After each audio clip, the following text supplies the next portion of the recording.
Lição 5. Os inimigos do cristão. Introdução.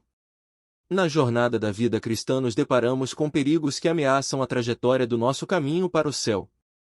Nela, encontraremos 3 inimigos que buscam nos atrapalhar: o diabo, a carne e o mundo. O diabo e o mundo estão do lado externo de nossa trajetória, a carne, porém, está do lado de dentro, é a nossa natureza pecaminosa. Por isso, nesta lição, estudaremos esses 3 inimigos da jornada da vida cristã. Primeiro tópico: o primeiro inimigo do cristão, o diabo. Ponto 1. O diabo é real. A existência do diabo como pessoa é descrita desde o primeiro livro da Bíblia. No Antigo Testamento, as ações de Satanás são descritas em Gênesis, 1 Crônicas, Jó, Salmos, Isaías, Ezequiel e Zacarias. O Novo Testamento mostra a atuação do diabo por cerca de 25 vezes das 29 passagens dos Evangelhos em que Jesus o menciona. Em seu ministério, Nosso Senhor atesta a realidade de Satanás, Mateus 13, 39, Lucas 11, 18. Ponto 2. A descrição de Satanás. As Escrituras Sagradas descrevem Satanás como um ser espiritual que pertencia a uma ordem angelical dos querubins, sendo o mais exaltado deles, Ezequiel 28, 12 e 14. Em Judas 9, por ele pertencer a uma ordem elevada, está registrado que o arcanjo Miguel contendeu com Satanás a respeito do corpo de Moisés, mas não ousou pronunciar juízo de maldição contra ele. De fato, Satanás é o chefe dos anjos caídos. Ele possui poder, porém, suas ações estão limitadas, mas é visto como o Deus deste século, o príncipe da potestade do ar, 2 Coríntios 4:4, Efésios 2:2. Também podemos afirmar que Satanás é um ser que possui personalidade, ou seja, ele tem inteligência, 2 Coríntios 11:3, raiva, Apocalipse 12:17, desejos, Lucas 22:31, e vontade própria, Isaías 14:13 e 14. 2 Timóteo 2, 26. Nosso Senhor considerava Satanás como uma pessoa, e por isso, usou pronomes pessoais para se referir a ele, Mateus 4, 1 ao 12, confira, João 1, 6 ao 12, e 2, 1 ao 4. Ponto 3. A identidade do inimigo. Podemos conhecer o inimigo por meio dos nomes que a Bíblia usa para descrevê-lo. Serpente, refere-se à sua sagacidade e astúcia, Gênesis 3:1, Apocalipse 12:9, Satanás, mencionado 52 vezes, adversário ou opositor, Zacarias 3:1, Mateus 4:10, Apocalipse 22, diabo, aparece 35 vezes, acusador, Mateus 4:1, Efésios 4:27, maligno, revela o seu caráter, 1 João 5:18 e 19, dragão vermelho, revela sua ferocidade. Apocalipse 12, 3, 7, 9 e 10, tentador, ação tentadora no campo da mentira e da imoralidade. Atos 5, 3, 1 Coríntios 7, 5, enganador, Apocalipse 12, 9, 20 Ifem 2 e 3, Belzebu, chefe dos demônios, Lucas 11, 15, Belial, pessoa má, sem valor, Juízes 19, 22, 1 Samuel 30, 22, 2 Coríntios 6, 15. Esses nomes revelam uma natureza cruel, perversa e destruidora do nosso inimigo. Segundo tópico: o segundo inimigo do cristão, a carne. Ponto 1. Conceito bíblico de carne.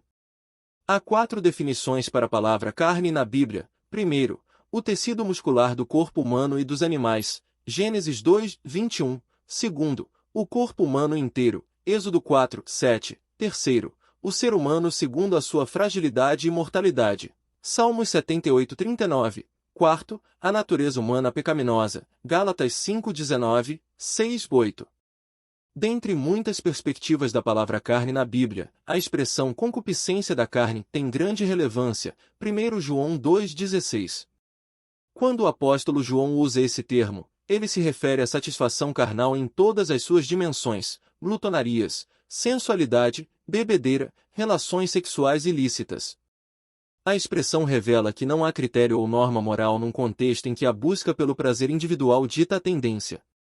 É o egoísmo em grau elevado. Ponto 2. A carne no Novo Testamento. Na perspectiva do Novo Testamento, o termo grego sarx, isto é, Carne é uma referência direta à totalidade da natureza humana pecaminosa, à parte de Deus, degradada, sem a presença do Espírito Santo. Em suas cartas, o apóstolo Paulo evidencia o que uma natureza dominada pela carne pode produzir, Gálatas 5:19 ao 21, Colossenses 3:5 e 9. A carne opõe-se a Deus e aos seus propósitos, pois ela tenciona caminhar de modo independente do Altíssimo, seu desejo e vontade estão fora dos planos divinos, ela faz com que o ser humano haja como se fosse o próprio Deus. Ponto 3. A perspectiva doutrinária da palavra carne. Doutrinariamente, a carne é a natureza humana depois da queda de Adão. Como vimos, a expressão carne pode ser usada para se referir ao corpo humano, 1 Coríntios 15:39, mas também à natureza pecaminosa, Romanos 8:6. Nesse sentido, embora uma mesma palavra possa trazer sentidos diferentes, não há razão de confundir-se entre carne como corpo e carne como natureza pecaminosa, pois o que é produzido pela natureza pecaminosa, logo, é reconhecido, como por exemplo, a idolatria é uma obra da carne, ou seja, da natureza humana pecaminosa, Gálatas 5:20. Terceiro tópico, o terceiro inimigo do cristão, o mundo. Ponto 1. Perspectivas bíblicas da palavra mundo. Há 5 conotações bíblicas para a palavra mundo. Primeiro, a terra, Salmos 24:1. Segundo, o conjunto das nações conhecidas, 1 Reis 10:23. Terceiro, a raça humana, Salmos 9:8, João 3:16. Quarto, o universo, Romanos 1:20. Quinto, os que se opõem a Deus. Esses têm o diabo como chefe e vivem na impiedade, João 12:31, 15, 18. De modo geral, a Bíblia usa a palavra mundo para descrever duas grandes realidades. A. O planeta Terra em que habitamos, Salmos 19:4. B. As pessoas que vivem de maneira independente de Deus. A passagem de 1 João 2:15, quando diz para não amarmos o mundo, a ideia é a de uma sociedade separada de Cristo e que se manifesta contrariamente a Deus, pois está dominada pelos vícios mais infames, e cujas ações não condizem com a vontade de Deus. Na epístola, esses vícios são classificados em 3 níveis: concupiscência da carne, concupiscência dos olhos e a soberba da vida. Ponto 2. 3 níveis de vícios infames. As concupiscências da carne, dos olhos e a soberba da vida são níveis de vícios infames que todo cristão encontrará diante de sua jornada. Primeiro, a concupiscência da carne. A concupiscência da carne tem a ver com a natureza humana completamente dominada pelo pecado, corrompida, decaída, todo o ato do corpo para fins maléficos e imorais.